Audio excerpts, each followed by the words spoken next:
Apa yang disampaikan beliau sangat menggugah kita, bahwasanya tantangan pendidikan di era sekarang sangat luar biasa, terutama orang-orang sekarang menganggap kebenaran itu berasal dari pikirannya begitu. Ini sangat terasa sekali di era sekarang. Jadi sudah sangat kronis begitu. Pertanyaan saya, apa saran dari Profesor Widodo untuk pendidikan di Bojonegoro agar semakin maju dan mengarah kepada kota pendidikan? Yang kedua, untuk Dr. Nurul Huda, sempat di awal saya agak kebingungan dengan apa yang disampaikan beliau, karena beliau mengungkapkan dua sisi. Ketika kita seminar ini berjudul Menuju Bojonegoro Kota Pendidikan, ada sisi tamani dan tarojinya begitu kan. Jadi sebenarnya dari para pemateri ini mendukung apa tidak begitu kan ya. Jadi ada sisi tamaninya ya, seakan-akan tidak mungkin begitu. Tapi juga ada sisi tarojinya. Mohon nanti penjelasan lebih dari Profesor dari Dr. Nurul Huda ini sebenarnya setuju apa enggak begitu ya. Mohon nanti dipertegas begitu kan. Kemudian dari Pak Rasmadi, ini sekedar usulan Bapak, lebih banyak diadakan beasiswa untuk semua jurusan Bapak. Jadi tidak hanya sains, tapi juga dari PAI, karena saya juga alumni PAI begitu. Jadi saya kira semua jurusan itu kalau memang berprestasi, semua akan memberikan manfaat. Jadi tidak hanya saintis, mohon maaf ya. Jadi ini usulan untuk Bupati barangkali, jadi lebih banyak memberikan beasiswa kepada semua jurusan asal berprestasi begitu. Kemudian terutama juga untuk Bapak Ibu guru, karena saya juga sudah jadi guru, jadi bisa diberikan beasiswa juga. Yang keempat untuk Dr. Yogi, saya setuju ketika beliau mengatakan bahwasanya pondok pesantren adalah memiliki peran sebagaimana keraton di Jogja menjaga masyarakat gitu kan. Namun di era sekarang pondok pesantren ini mohon maaf agak bersikap inklusif. Jadi mereka tertutup dengan luar. Jadi santri-santri Kalong itu hampir tidak ada begitu kan. Jadi mereka mengurusi santri-santri yang dari dalam, yang sekolah di dalam, ngaji di dalam. Sehingga di luar ini tidak. Bagaimana Bapak? Ya, bagaimana panjenengan menjelaskan peran pondok ini untuk menjaga masyarakatnya bagaimana? Kalau yang tidak ngaji di sana tidak bisa. Kalau tidak ngaji di sana seakan-akan tertutup begitu kan. Ini banyak kita rasakan. Jadi warga-warga sekitar pondok ini malah mohon maaf banyak yang agak nakal begitu. Karena mereka tidak tersentuh. Karena tertutup baik itu secara lahiriah pagernya tinggi-tinggi sekarang pondok itu maupun secara batiniah begitu kan. Baik, terima kasih. Mohon maaf. Wassalamualaikum.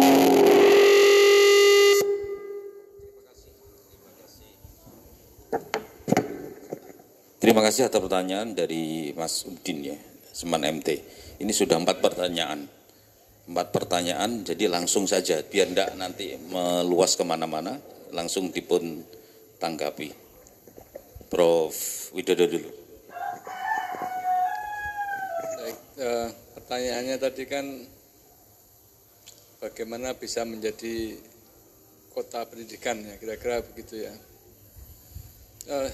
Jadi gini,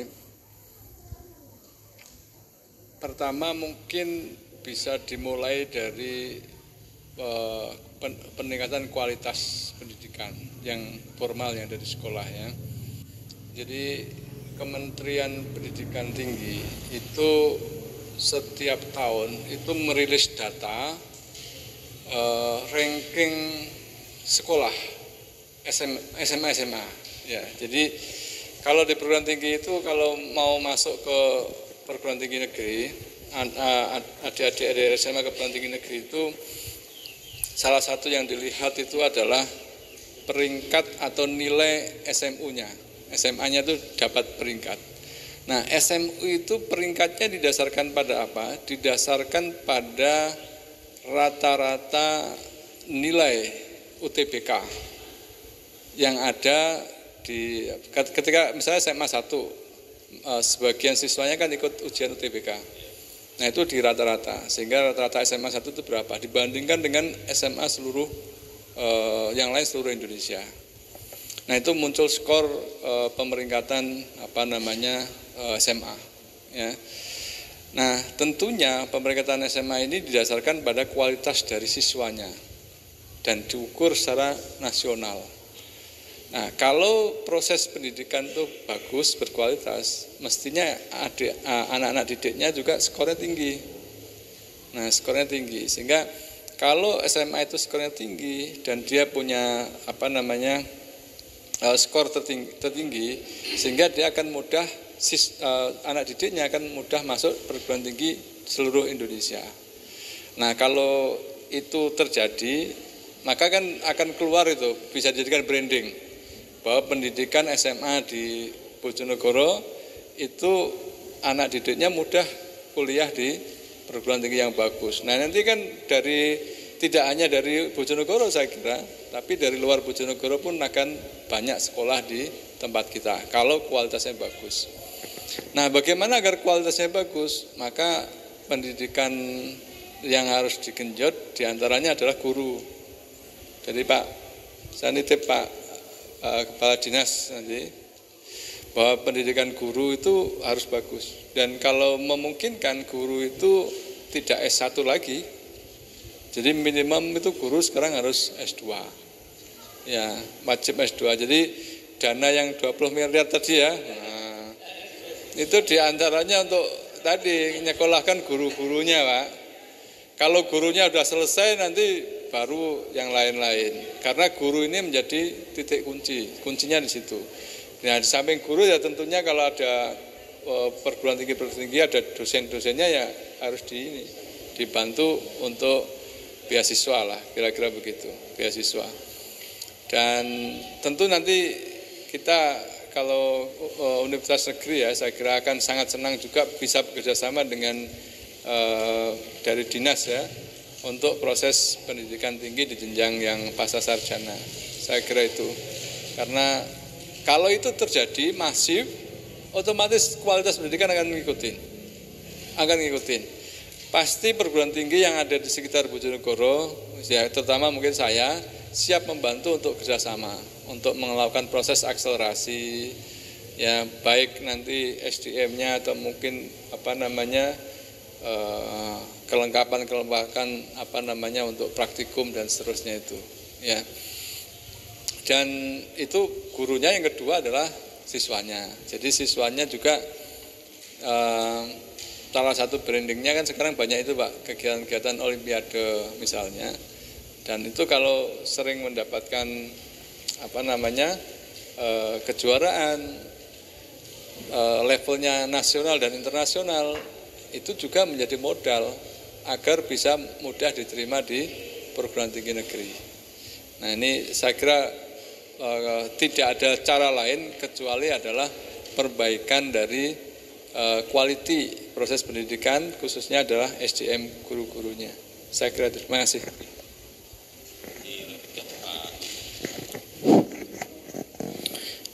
Terima kasih atas pertanyaannya dan mohon maaf karena menjadikan bingung jenengan. Bapak sekalian, apa yang disampaikan Pak Prof. Widodo itu yang harus dilakukan di kabupaten ini, ya. Dan tentu tidak hanya itu. Intervensi pemerintah itu satu-satunya kunci keberhasilan kita untuk menjadikan kabupaten menjadi kota pendidikan pada hari ini.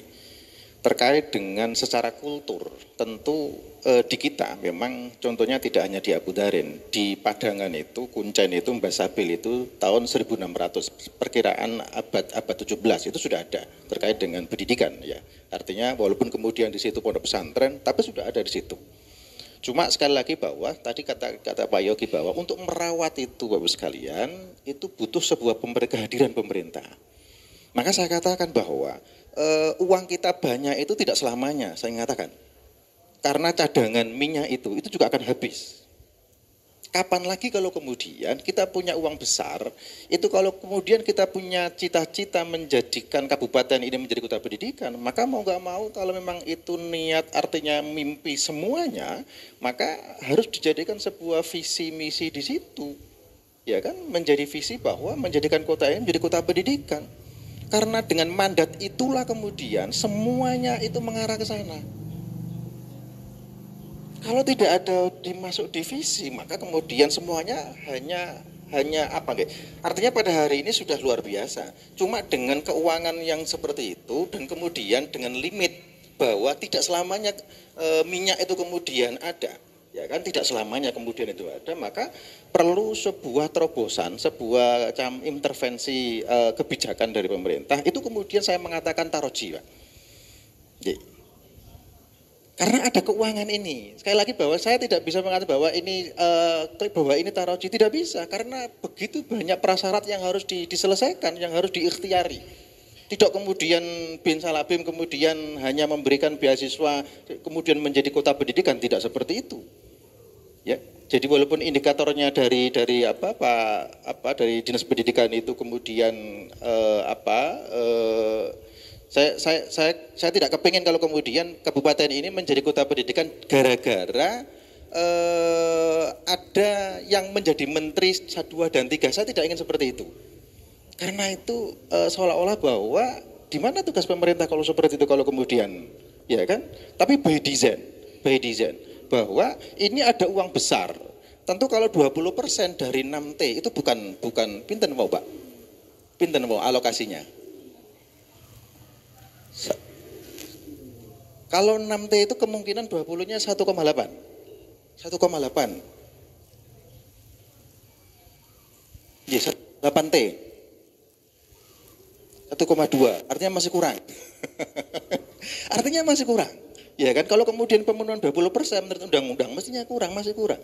Artinya, kalau terkait dengan pendidikan, kalau ke 20% maka 1,8 sekian gitu ya kan, kalau kemudian 6T. Artinya kalau kemudian semua itu itu sekali lagi bahwa bisa terjadi kalau kemudian divisinya itu kelihatan. Ya, karena mandatorinya itu dari visinya. Ya. Kecuali kalau kemudian kita tidak menjadikan kota pendidikan, itu beda lagi.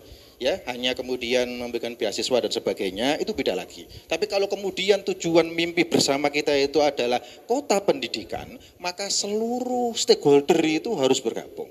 Stakeholder mau dari pengusaha dan sebagainya, kemudian pendidik dan semuanya, itu harus saling kolaborasi dan sinergi. Tentu yang saya katakan bahwa uang kita banyak itu tidak selamanya. Bayangkan kalau kemudian nanti kita sudah mimpi, kemudian uang kita sudah habis, bayangkan. Itu justru menjadi tamani lagi, ya kan, menjadi taman. Lah hari ini saya ingin mengatakan bahwa saya punya optimisme kalau kemudian, sekali lagi Pak, kalau kemudian kita bersinergi, adalah pemerintah itu memang artinya semuanya stakeholder serius bahwa menjadikan kabupaten dan kota pendidikan, maka saya ingin mengatakan bahwa saya sangat optimis. Karena apa? Karena image dan nostalgia itu sudah ada. Bahkan mulai abad 17 itu di Kota Padangan itu sudah menjadi senternya di pesantren itu. Artinya bahwa dari situ itu sudah bisa dinostalgiakan sebenarnya. Cuma hari ini adalah saya menunggu ada peran bagaimana kemudian pemerintah itu masuk lebih besar sehingga ini akan lebih cepat untuk ada akselerasi menjadi kota pendidikan itu. Terima kasih. Ya, terima kasih. Jadi posisi Dinas Pendidikan itu hanya sebagai pelaksana, jadi melaksanakan apa yang ada di aturan Perbud di Bupati itu. Jadi kenapa kok hanya yang itu aja? Jadi awalnya memang yang ditarget adalah saintis ya, pertama kali gitu. Tok sedikit, uangnya tidak habis itu dinaikkan lagi menjadi 2 sarjana 1 desa. Belum habis, naik lagi. Jadi bertahap, mudah-mudahan nanti ya semuanya akan kena. Artinya gini, dengan berdasarkan dari masukan-masukan masyarakat. Mungkin kalau kalau awalnya sudah di-share, semua sarjana mendapatkan, maka uangnya tidak cukup. Kalau tidak cukup kan bahaya, demo. Mending uangnya lebih, tapi nanti tahun depan coba dinaikkan lagi kriterianya. Dinaikkan lagi sehingga nanti tercover semuanya, mulai dari guru PAUD sampai guru SMP, kalau SMA ranahnya kabupaten ya. Ini sebagai masukan Mas, jadi dari Dinas Pendidikan akan selalu memberikan masukan. Jadi awalnya juga seperti itu. Dananya sekian kok terserah banyak sedikit, lah karena dibatasi hanya saintis, maka ditambahkan lagi sarjana 2 sarjana 1 desa. Kok belum tambah lagi. Nanti per tahun akan dievaluasi. Ya, dan mudah-mudahan nanti akan semua jurusan yang punya prestasi ya akan mendapatkan itu ya. Saya kira itu dari Dinas Pendidikan akan memberikan masukan kepada tim nanti bahwa untuk bisa terserap dengan banyak uangnya, maka itu tadi beberapa masukan dari Pak Muntar juga menyampaikan syaratnya lu angel-angel.